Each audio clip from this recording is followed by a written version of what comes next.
Muito se tem dito que a humanidade atravessa um momento de recolhimento e reflexão. Também uma oportunidade de estreitar e fortalecer os laços familiares e melhorar a convivência. Não menos oportuno, o momento para exercermos a solidariedade e por aí afora. E nós não discordamos disso, porém nós gostaríamos de acrescentar alguns outros itens, como por exemplo, dinamizar a resignação diante do inevitável, desenvolver a capacidade de manter a calma e a serenidade sob a tempestade, tomar-se de coragem para os enfrentamentos das dificuldades, até mesmo diante da enfermidade. E, sobretudo, comprovarmos até para nós mesmos que realmente possuímos a fé em Deus e nos benfeitores espirituais, como habitualmente nós propalamos no nosso dia a dia. Se de um lado nós temos que usar da prudência para a prevenção do contágio, de outro nós não podemos nos abandonar ao desalento, aceitando a inverdade de que estamos derrotados. Se de um lado o conhecimento científico nos demonstra que não podemos nos deixar arrastar pela fé cega e pelo fanatismo religioso, devemos, por outro lado, recorrer à nossa inteligência para não sermos envolvidos pelo clima de pânico, de histeria, que tantos, muitas vezes, por motivos escusos, querem disseminar. Portanto, a palavra-chave é equilíbrio. É raciocinar e crer. Lembremos que a fé em Deus e nos espíritos superiores e em nós mesmos, somada à oração, já foi comprovado cientificamente que se constitui num poderoso reforço, um antídoto, indutor do sistema imunológico das pessoas, erguendo barreiras invisíveis à contaminação ou à manifestação da Covid-19, mas não só ela, de um modo geral, de todas as doenças infectocontagiosas. E a oração nós devemos dirigir também às nossas autoridades públicas, aos profissionais da saúde e pedindo a iluminação dos cientistas na busca de uma vacina. E também não devemos nos impressionar demais com os números. De resto, fé, meus irmãos de jornada, muita fé, para vencermos o que é possível de ser vencido e, se for o caso, aceitar as perdas inevitáveis que estiverem marcadas no nosso caminho. Bom programa a todos.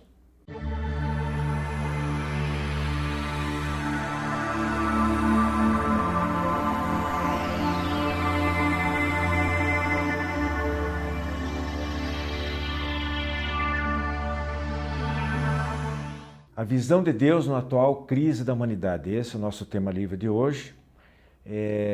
Esperamos que não tome isso como um título pretensioso, mas imaginamos que muitas pessoas têm a curiosidade de saber a opinião da doutrina espírita a respeito de tudo que está acontecendo conosco. Então, eu estou aqui na companhia do Joilson Mendes e do Dineu de Paula, para que eles vão nos auxiliar na exposição desta temática, porque realmente muitas vezes nós buscamos essas respostas e não as encontramos com muita facilidade. Às vezes é raro a gente conseguir encontrar uma resposta satisfatória para esse tipo de pergunta, mesmo nos meios religiosos ou filosóficos. Então eu vou direto ao ponto, perguntaria para o nosso amigo Dineu, onde está Deus? Os espíritos deixam claro na codificação espírita que a completa compreensão do divino pressupõe um sentido que só os espíritos puros têm. Então nós podemos refletir a respeito de Deus, mas sempre com bastante humildade, sabendo que nós não iremos chegar à conclusão perfeita. Jesus, o único espírito puro, ou seja, o único que realmente estava uno com Deus e que podia compreendê-lo, ele, na oração dominical, ele disse: Pai nosso que estais nos céus. Então ele colocou Deus no céu. Ao mesmo tempo ele disse que o reino dos céus está dentro de nós. No livro Consolador, Emmanuel, mentor de Chico Xavier, questão 303, ele diz que no íntimo de cada um de nós, Deus depositou uma centelha divina que se acende a hora que nós adquirimos o conhecimento espiritual e a completa compreensão dos nossos deveres. Então, a integração do divino é algo que depende de nós. Só que eu penso que é muito relevante dizer que na Gênese consta perfeitamente a respeito da providência divina, que Deus ele não apenas criou o mundo e deixou que suas leis o regessem, ele interfere o tempo inteiro na criação. Então Kardec diz, após várias teorias, que Deus está em todo lugar e em lugar nenhum, porque ele sabe tudo, ele interfere em tudo, mas nada o contém. Então é um processo difícil. Com certeza. Joilson, a gente poderia tomar de ponto de partida aqui na sequência do que ele acabou de expor. Na questão 13 do Livro dos Espíritos, os Espíritos enumeram, para a gente ter uma ideia, né, formatar uma ideia do que seja Deus, alguns atributos. Né? Então, eles dizem lá que Deus é eterno, é imutável, quer dizer, é eterno, não teve começo nem fim, é imutável, não pode ficar mudando, porque senão o universo não teria estabilidade, é imaterial, porque realmente ele deve ser uma espécie de uma energia pura, sei lá, é único, porque não tem ninguém que rivalize com ele, nem mal e também não bem, porque senão seria um reino dividido, né? E que é todo poderoso e soberanamente justo e bom. Bom, dito isto, aqui para o nosso entendimento em relação ao tema que a gente quer aprofundar um pouquinho mais, eu ficaria com esse onipotente, que é o todo-poderoso, tudo pode, né?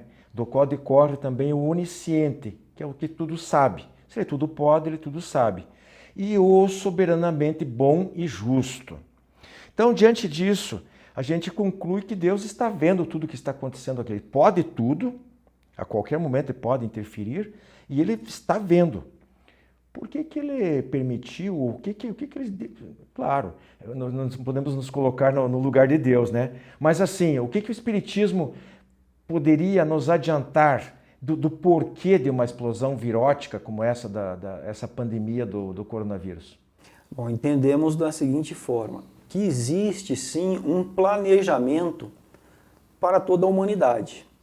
E quando a humanidade não atinge, vamos colocar assim numa forma bem palpável para nós, né, quando a humanidade ela não atinge as metas, né, que foram estabelecidas para esse progresso, então há interferência divina. Então aí é onde nós vemos que ao longo da história da humanidade sempre ocorreram momentos de crises, momentos com problemas de saúde, com pestes, com guerras, e todos esses momentos eles proporcionaram um crescimento, um avanço para a humanidade. Então o que a gente entende é dessa forma, né? Deus observando que a humanidade já poderia estar muito mais adiantada do que nós nos encontramos, isso no aspecto moral, no aspecto espiritual. E a humanidade ainda se mantém na sua zona de conforto, então essas situações ocorrem para dar um chacoalhão, para dar uma mexida no ser humano, para tirar o ser humano da sua zona de conforto, fazer pensar um pouco mais no seu semelhante, né, na sua vida, no aspecto espiritual da vida também, né, para que essa humanidade progrida, dê um avanço um pouco mais rápido. Eles falam, não sei em que obras, e provavelmente mais de uma das obras da codificação, que o progresso se faz de duas maneiras. Há um progresso lento, gradual, né? E que de vez em quando há necessidade de dar, você falou, uma chacoalhada para digamos, queimar algumas etapas, para a coisa avançar um pouco mais rapidamente, porque quando está meio devagar demais. Talvez nós estejamos, segundo o que eu entendi da tua exposição, nós teremos num momento desse, né? De dar uma avançada um pouco mais rápido, porque realmente nós estamos a passo de tartaruga, né? Agora, você concorda com isso? E já aproveitando um pouquinho, no programa passado, ou há 2 programas anteriores, Eu havia feito uma pergunta para o Joilson e eu agora lembrei de perguntar para você rapidamente se você concorda com isso e também com o que ele colocou. Ele achava que tinha uma visão tanto quanto crítica sobre o pós-pandemia, do ponto de vista moral da humanidade. Nós perguntamos para o Joilson se ele achava que ia mudar muita coisa o ser humano, se ele ia incorporar alguns desses valores que até eu citei na abertura, de solidariedade, de fraternidade, de coragem. E ele foi um pouco reticente, ele achou que, talvez mais pé no chão, ele achou que talvez não mude muita coisa. Como é que você vê isso? Olha, eu tenho esperança que haja uma melhora, porque, entende, as pessoas recebem as lições de modo diverso, né? Tem um aluno que tira nota 10 e tem outro que tira nota 0, prova a mesma, o professor é o mesmo. Então, eu penso isso. Mas agora, refletindo, a lei de destruição, tá? Que nós estamos falando de corpos que adoecem e morrem, tá? Todos nós estamos sujeitos à lei de destruição. Absolutamente todos nós vamos morrer um dia. Todo mundo que está vivo hoje assistindo o programa, a chance de estar vivo dentro de 100 anos é zero. Tá? E o que a lei de destruição qual é o ensinamento que ela nos faz refletir quando nós vemos que os nossos parentes morrem, os outros adoecem, quando nós percebemos a nossa fragilidade? É pensar no que realmente importa. Às vezes nós estamos aqui nos debatendo por tanta coisa, por ter um pouquinho mais de dinheiro, ou às vezes a humanidade está tão fascinada com tanta bobagem, entende? Seguir youtuber e celebridades. E quem que é importante agora no momento? De repente até as crianças ficavam querendo, o sonho delas era ser essas coisas. O que é importante agora mesmo? Agora nós dependemos dos médicos, das enfermeiras, de quem cozinha. Então, às vezes, recoloca as coisas no seu devido lugar. No momento de crise, recoloca as coisas no seu devido lugar. E a lei de destruição, o que ela nos diz? Ela nos diz que os corpos sofrem periódica destruição para que a essência espiritual se renove e aprimore. Então nós estamos nós estamos sendo lembrados mundialmente, coletivamente, que nós somos frágeis e que a morte nos ronda. Então vamos prestar atenção no que é importante para a gente mesmo, vamos refletir a respeito do que em nós é mais do que a matéria, o que é realmente importante. Por isso que nós estamos aqui, né, Joilson, persistindo nessa tarefa que a gente abraçou com tanto carinho, com tanta responsabilidade, de tentar levar uma mensagem positiva, não só agora, não só sobre esse assunto, mas principalmente de conscientização de que nós não somos um corpo com um espírito, uma alma, somos um espírito temporariamente revestido de um corpo. E essa falta de perenidade, quer dizer, o fato do corpo material ser perecível, por mais que machuque, por mais que seja doloroso, para nós espíritos também, qualquer pessoa que perde, que se separa de um familiar através da desencarnação, a pessoa sente, porque isso é questão de sentimento, é questão de emoção. Mas é importante que a gente saiba separar as coisas, colocá-las nos seus devidos lugares. Então, Joilson, aqui só para completar, reforce para os nossos telespectadores. A gente lembra alguns segmentos religiosos, algumas pessoas, a gente ouve muita coisa, as pessoas começam a bater certas coisas, evocando as pragas bíblicas, que é castigo divino, né? Outros dizem que é o acaso e preferem ser céticos e ficar apenas com a ciência. Como é que você, desse conjunto todo aí, o que você pode amarrar? Não, tem a ver, acaso, castigo e qual é a outra coisa que eu citei? E pragas bíblicas, que sabe-se quem que... Não, existe uma razão maior, muito embora nós a desconheçamos. Deus, na sua bondade infinita, no seu amor infinito, Ele sabe o que é melhor para cada um de nós. E muitas vezes onde nós estamos ali percebendo um mal, existe um bem por trás disso que é muito maior e que nós não conseguimos compreender devido ao nosso estado de evolução. Então, as coisas acontecem não é por acaso, o acaso não existe, né? E tudo tem uma razão de ser, é para nos despertarmos, sim, e com certeza terão aquelas pessoas que, por mais que as coisas aconteçam, como eu comentei naquele programa anterior que você citou, permanecerão no estado de consciência de sono. Não vão despertar. Né? Não tem jeito. Mas ainda assim, é o chamado sim para que nós passamos a refletir sobre nós mesmos. Hoje nós temos visto muitas pessoas falarem a respeito disso, que estão fazendo reflexões que até então elas não faziam sobre elas. Falam assim, eu tenho estado mais tempo comigo. Então talvez seja esse o objetivo maior, é a pessoa se voltar para dentro de si e procurar refletir a respeito de si mesmo, para que possa progredir mais ainda. Tem um tempinho aí, é todo seu, para fazer o arremate do programa, um apanhado aí, as coisas que você, alguma ideia que você queira acrescentar. O que eu penso é que os nossos líderes mundiais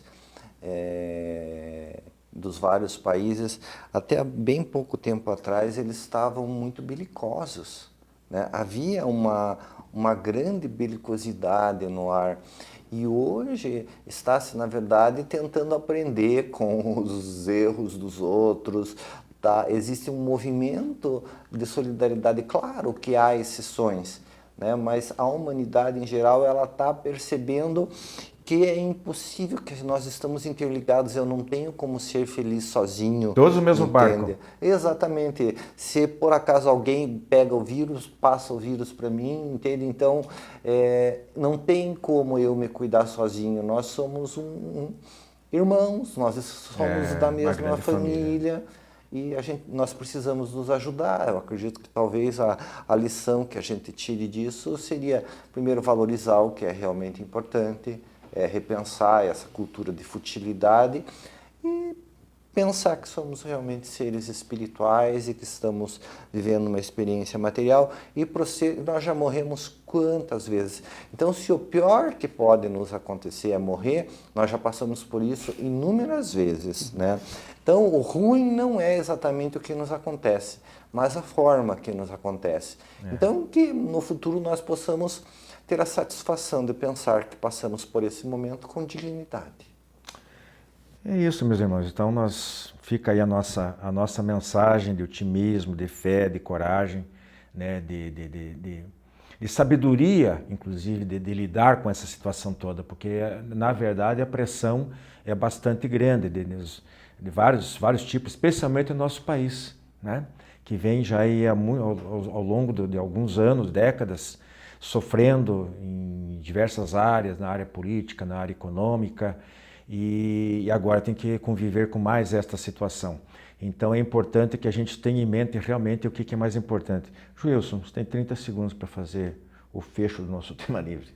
Que possamos então lembrarmos dos ensinamentos do Cristo, aproveitar essa oportunidade, já que estamos em casa, reunidos com a família, e praticarmos o culto do Evangelho no lar, né, que é reunir a família, fazer uma leitura do Evangelho, faz uma prece, faz uma leitura do Evangelho, isso vai fortalecer ainda mais os laços familiares. Meus amigos, segue o nosso programa e até a semana que vem.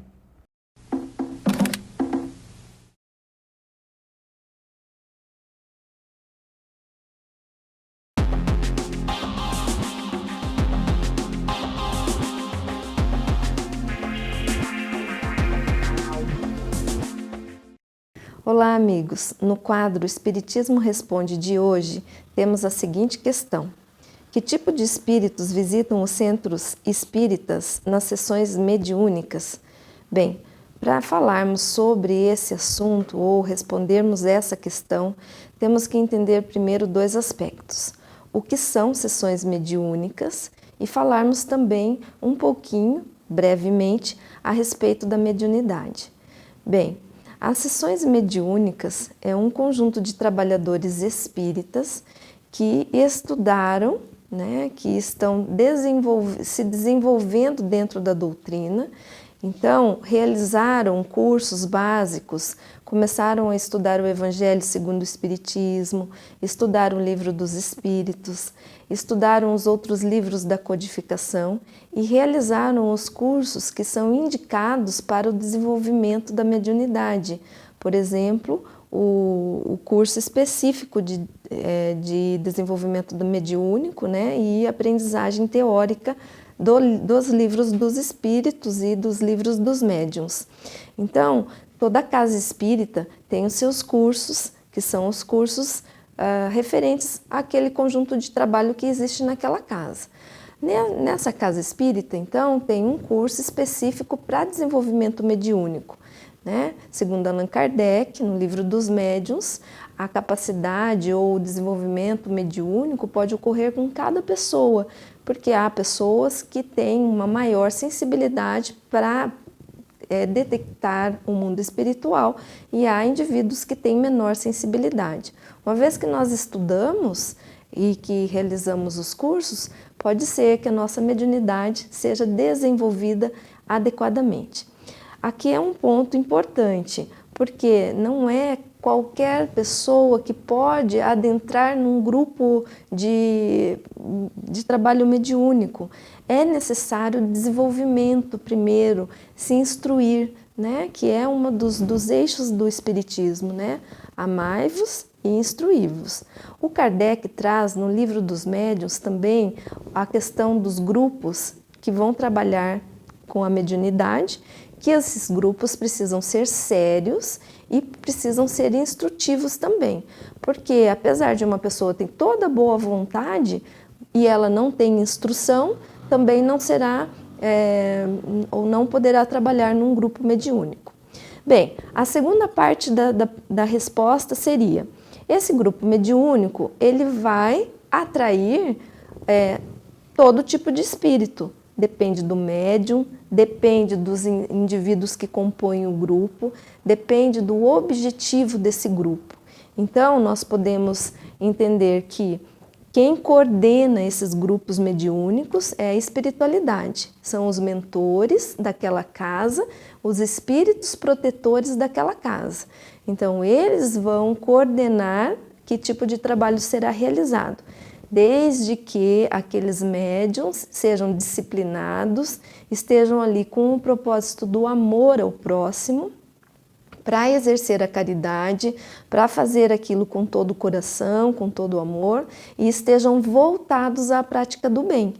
E, além disso, eles também estejam objetivando se instruir, se melhorar, né, trabalhar para que sejam pessoas melhores.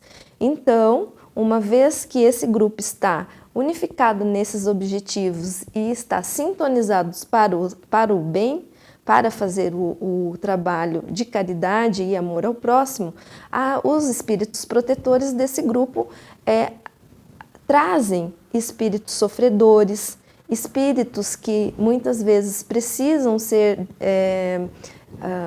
esclarecidos, pessoas que, por exemplo, estão encarnados e estão sofrendo com a influência de espíritos obsessores. Então, esses espíritos obsessores são também atraídos a esse grupo de trabalho. Mas lembrando sempre, é a equipe espiritual que coordena. Porém, cada encarnado vai trazer por sintonia espíritos que estão sintonizados com eles. Então, esses espíritos podem ser atraídos também para reuniões mediúnicas. Então, aqui a gente entende, né, que uma reunião mediúnica precisa atender a esses princípios básicos, que é a seriedade e os objetivos de amor ao próximo e caridade. Fiquem em paz, irmãos.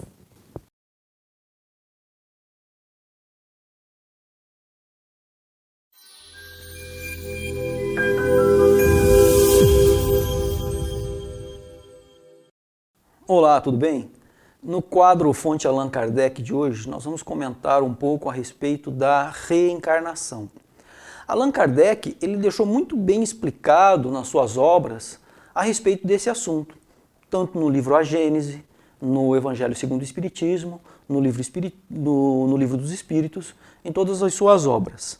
E são vários os pontos que nós podemos comentar a respeito da reencarnação. Por exemplo, o fato de que a reencarnação é a maior prova da justiça divina. Então, para facilitar a nossa compreensão nesse tema, nós vamos ficar um pouco mais no aspecto material da vida. Então, observemos a história da humanidade. como eram as pessoas no aspecto intelectual, no aspecto moral, lá atrás, lá no passado. Como que era o ser humano, né? Como era a tecnologia, o que existia de conforto, de benefício para o ser humano.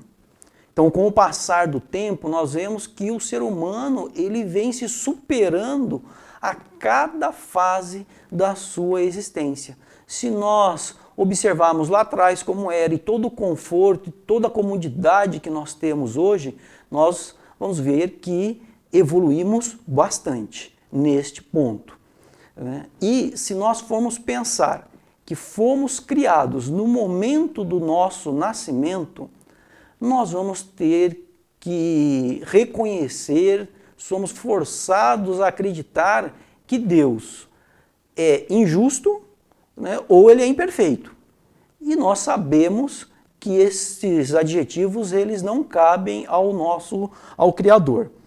Então, como poderia então Deus ter criado seres simples e ignorantes lá atrás, né, sem nenhum conforto material, sem aquela facilidade das comunicações que nós temos hoje, sem a facilidade da produção de alimentos, sem a facilidade de produção de bens, com todas as suas dificuldades, sem energia elétrica, né, sem WhatsApp, né, imagina só, né, como que pode Deus ter criado aquele povo todo lá atrás, sem nenhum benefício, e hoje nós desfrutarmos de tudo isso que nós temos aí, de todas essas coisas boas que a tecnologia nos proporciona.